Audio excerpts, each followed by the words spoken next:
వాళ్ళు చూసుకుంటున్నారు. సో దీన్ని ఏమన్నా అంటే మీరేమన్నా విలీనం దిశగా అంటే మీరు చెప్పకపోవచ్చు కానీ బట్ విలీనం అయ్యే అవకాశం ఉందని చాలామంది మాట్లాడుతూ ఉన్నారు. సో దీని మీద ఫైనల్గా మీరేం చెప్తారు?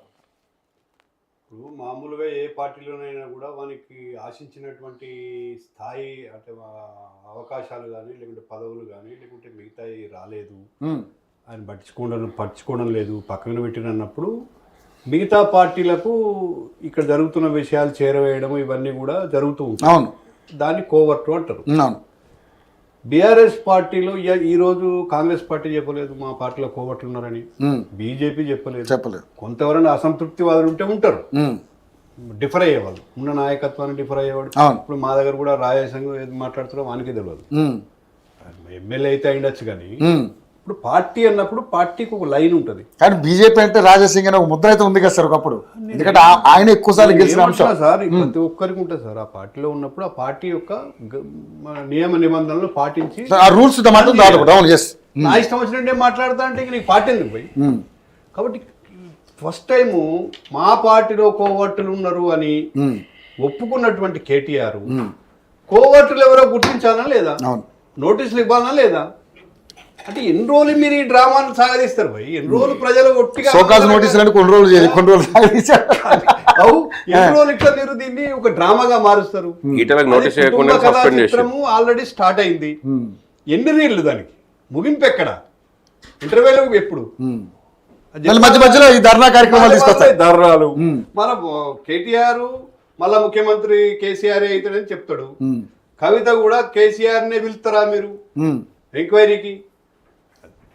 ఇప్పుడు అసలు మీ లైన్ ఏది, మీ లైన్ ఏది అసలు? మీరు ఒక పార్టీ అయితే మీరు ఒక మాట మీద ఉండండి, ఒక సందేశం ఇవ్వండి ప్రజలకు.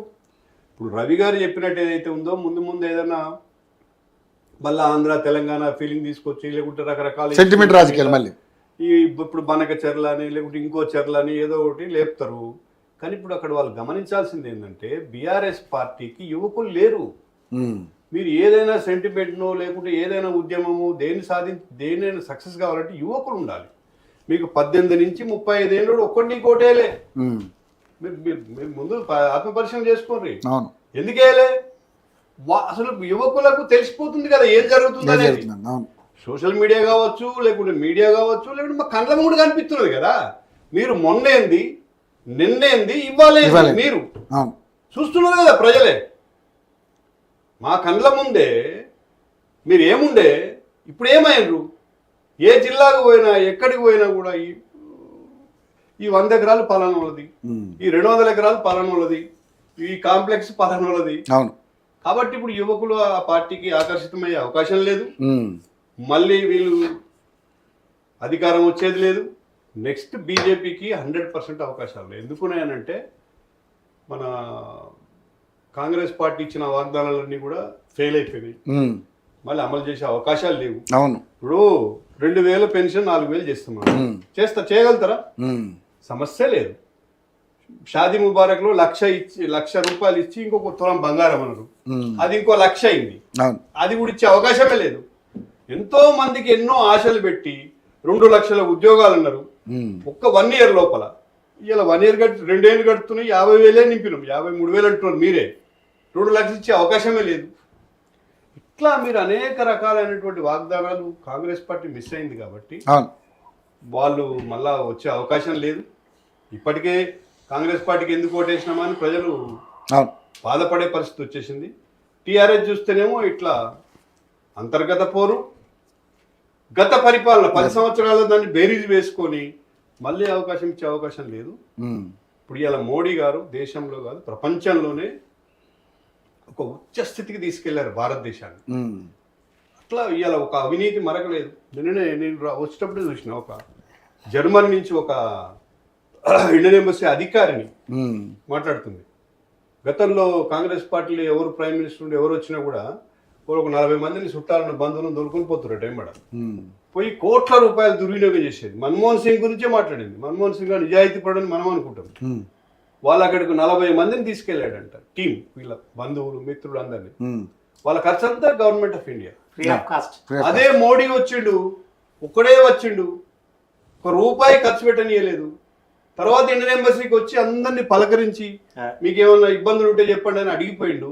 అసలు ఇట్లాంటి ప్రైమ్ మినిస్టర్ మేము చూడగలుగుతాం అనుకోలేదు ఇండియాని అని చెప్తున్నాను. కాబట్టి ఆ విధంగా మా పార్టీకి ఆస్తి మోడీ.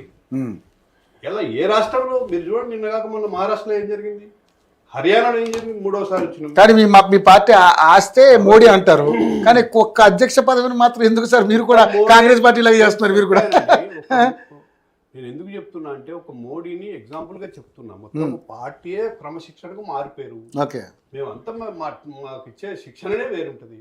దేశం మీద ప్రేమ ఉంటే వచ్చి పార్టీలో పనిచేయమంటారు. Nation first, party next, personal last. Personal interest అనేది లాస్ట్, మా సిద్ధాంతమే అది. కాబట్టి బీజేపీకి ఆ విధమైనటువంటి కోవర్టుల బాధ లేదు. మా మీద మా పార్టీ నాయకుడు ఎవరు కూడా కోవర్టుల గురించి మాట్లాడలేదు. పోయిన మీకు అసెంబ్లీ ఎలక్షన్స్ కంటే ముందు ఒకటి వచ్చింది చర్చ, మీ దగ్గర చర్చ వచ్చింది. కేసీఆర్ కి ప్రధాన కోవర్టు ఎవరైతే ఉన్నారో కిషన్ రెడ్డి అని చెప్పేసి మాట్లాడారు. నాకు ఇప్పుడు గుర్తుంది. తర్వాత బయటపడరా లేదా రాజగోపాల్ రెడ్డి, ఇంకా కొంతమంది నాయకులు ఎప్పుడైతే పార్టీలో ఉంటూనే పార్టీ అధ్యక్షుడు మార్చిందాకా పోయి ఆడ పోరు పెట్టి ఢిల్లీలో, తర్వాత పార్టీ మారిపోయారు. ఈ పార్టీని దెబ్బ కొట్టిరు, అది కోవట్టురు. కానీ ఇప్పుడు ఆ పరిస్థితి లేదనేది మా ఉద్దేశం. ఓకే, సో మొత్తానికైతే అధికారం మందే అంటారు 100%. రాసి పెట్టుకోండి. ఈ రోజు రైట్. ఒక్కసారి రవి గారికి ఒక క్వశ్చన్, ఎందుకంటే ఈయన ట్విట్టర్లో హరీష్ రావు గారు ఒకటి పెట్టారు. సమస్య చెప్పుకునేందుకు తహసీల్దార్ కార్యాలయానికి వెళ్ళిన వృద్ధ రైతు పట్ల ఇంత కర్కశంగా వ్యవహరిస్తారా? ఆయన్ని పోలీసులు ఈడ్చుకెళ్ళారు. ఒకటి, ఇదేనా మీరు చెబుతున్న ప్రజాపాలన? సీఎం ఆదేశాలతో ఇంత అత్యుత్సాహం ప్రదర్శించడం పోలీసులకు అవసరమా? నాడు లగచర్ల లంబాడి రైతన్నల చేతులకు బేడీలు వేశారు. నేడు ఖానాపూర్లో వృద్ధ రైతు మెడలు బట్టి గెంటేశారు. ఎద్దేడ్చిన వ్యవసాయం ఆయన ఇచ్చేశారు. రైతు ఏడ్చిన రాజ్యం బాగుపడదన్న సంగతి మర్చిపోయి ఇంత క్రూరంగా వ్యవహరిస్తున్న కాంగ్రెస్ ప్రభుత్వం దుర్చర్య తీవ్రంగా ఖండిస్తున్నాం. ఏంటి అవి అంటే విజువల్స్ కూడా వచ్చినాయి, అది ఎంతవరకు కరెక్ట్ అనేది చూసారా మీరు కూడా? ఓకే,